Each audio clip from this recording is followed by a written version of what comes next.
Hi everyone guys, सबसे पहले मेरी हैंडराइटिंग के लिए आई would like to say sorry. मेरी हैंडराइटिंग ऐसी ही है तो क्या करे। आई थिंक जो इंटेलिजेंट लोग होते हैं उनकी हैंडराइटिंग थोड़ी खराब होती है।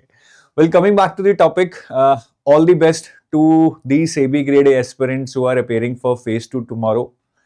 आई get a little emotional when I make this phase 2 all the best videos, क्योंकि साइकिल यहाँ से तकरीबन खत्म हो जाता है। Most of the students then start preparing for other exams, तो वो शायद हमारे टच में नहीं रहेंगे, जिनसे शायद अभी ऑलमोस्ट वीक में हर बार बात होती है, शायद अगले वीक से बात भी नहीं होगी।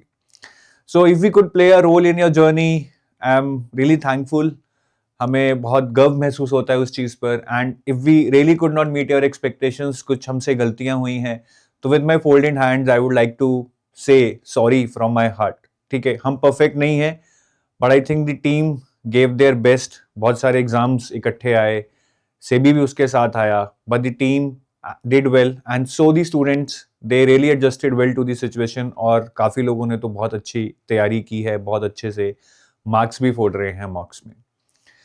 तो कल के लिए देखिए, मैं कोई आपको टिप्स नहीं दूंगा इस टाइम पे कि तैयारी रिलेटेड या कुछ। I think it's all about mindset tomorrow.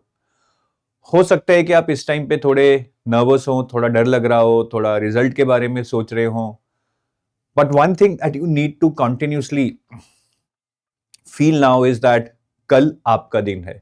You need to have that self belief in you. Mahabharat में अर्जुन श्री कृष्ण से पूछते हैं कि वो कौन सी चीज है जो आदमी को उसका कैलिबर ही रियलाइज नहीं करने देती है, उसको कुछ अचीव करने से पहले ही उसका नाश कर देती है। तो श्री कृष्ण अर्जुन को बोलते हैं कि संचय आत्मा विंशति, कि जो आदमी अपने आप पे ही डाउट रखता है, सेल्फ बिलीफ नहीं रखता, वो जीवन में कुछ नहीं कर पाता है। तो कल आपकी जैसी भी तैयारी है, आपने 10 दिन पढ़ा है, 20 दिन पढ़ा है, बट आप पूरे सेल्फ बिलीफ के लिए जाइए, सेल्फ बिलीफ के साथ जाइए और ये सोचिए कि जितना मेरा इनपुट है मैं उससे बेटर आउटपुट लेके आऊंगा, वही आपके लिए जीत होगी। बाकी कल मैं आपको 3 चीजें बोलूंगा जो आपको बिल्कुल अपने कंट्रोल में रखनी है।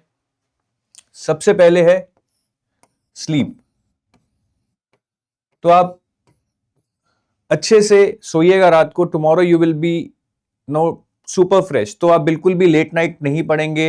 रिवीजन जितनी हो गई ठीक है, but I think you should be sleeping, you should be on your bed by 9। उसके बाद आप आधा घंटा कुछ देख सकते हैं, म्यूजिक सुन सकते हैं, so that you get your mind washed off from what you were reading. But proper sleep is very very very जरूरी, very very important for your body to regenerate itself for tomorrow's exam. दूसरी चीज जो मैं बोलूंगा इस time कल आपके लिए बहुत इंपॉर्टेंट होगी, दैट इज टेम्परामेंट। ठीक है, टेम्परेचर नहीं, शॉर्ट फॉर्म में लिख रहा हूं, टेम्परामेंट। अब फेज 1 टफ आया था, हो सकता है कि कल फेज 2 भी टफ आ जाए। हो सकता है कि आपने बहुत तैयारी करने के बावजूद भी कल आपको लगे कि यार मेरे तो नंबर नहीं आएंगे, मैं तो शायद 80 नहीं 70 ही स्कोर कर पाऊंगा। कुछ भी हो सकता है। So at that time what you need is patience, what you need is temperament. अगर आपने सच्ची मेहनत की है, आपने सच्चे दिल से तैयारी की है, आपने मॉक्स दिए हैं, रिवीजन की है, क्वेश्चन सॉल्व किए हैं, you need to believe in yourself कि अगर मेरा दिन खराब है, मेरा पेपर अच्छा नहीं हो रहा है, this is for everyone. At the end of the day it is going to be relative. तो उस टाइम पे इमोशंस में जाकर ये नहीं फील करना है कि मैं ये एग्जाम नहीं क्रैक कर पाऊंगा। नहीं, सभी are sailing in the same boat. जो आपके साथ हो रहा है वो सबके साथ हो रहा है। Fight till the last minute on the clock, the last second on the clock is left. और तीसरी चीज जो मुझे लगता है कि आपको कंट्रोल करनी चाहिए या जो आपको ध्यान देनी चाहिए इज अबाउट क्वेश्चन सिलेक्शन। देखिए, मैंने काफी बार देखा है कि सेम ही पेपर सपोज 2 लोग हैं, उनको सेम ही पेपर हम दे दें, लेकिन क्वेश्चन का सीक्वेंस हम थोड़ा गड़बड़ा दें कि पहले किसी बंदे को सिर्फ इजी क्वेश्चंस दें, फिर मॉडरेट दें, फिर टफ दें। तो वो बंदा शायद बहुत अच्छा कर देगा क्योंकि he is building his confidence as is doing his exam. दूसरी साइड पर अगर मैं किसी को सबसे पहले टफ क्वेश्चन दे दूं, फिर मॉडरेट, फिर इजी दूं, शायद वो टफ क्वेश्चंस देख के इतना घबरा जाएगा कि इजी भी नहीं कर पाएगा, इजी तक पहुंच ही नहीं पाएगा। So question selection is very important. You should be doing it in 3 rounds. पहले round is just like overview round, जहां पे आप आसान आसान क्वेश्चन पेल देंगे 30-35 सेकंड्स में, सारे क्वेश्चंस वो कर देंगे एक एक कर।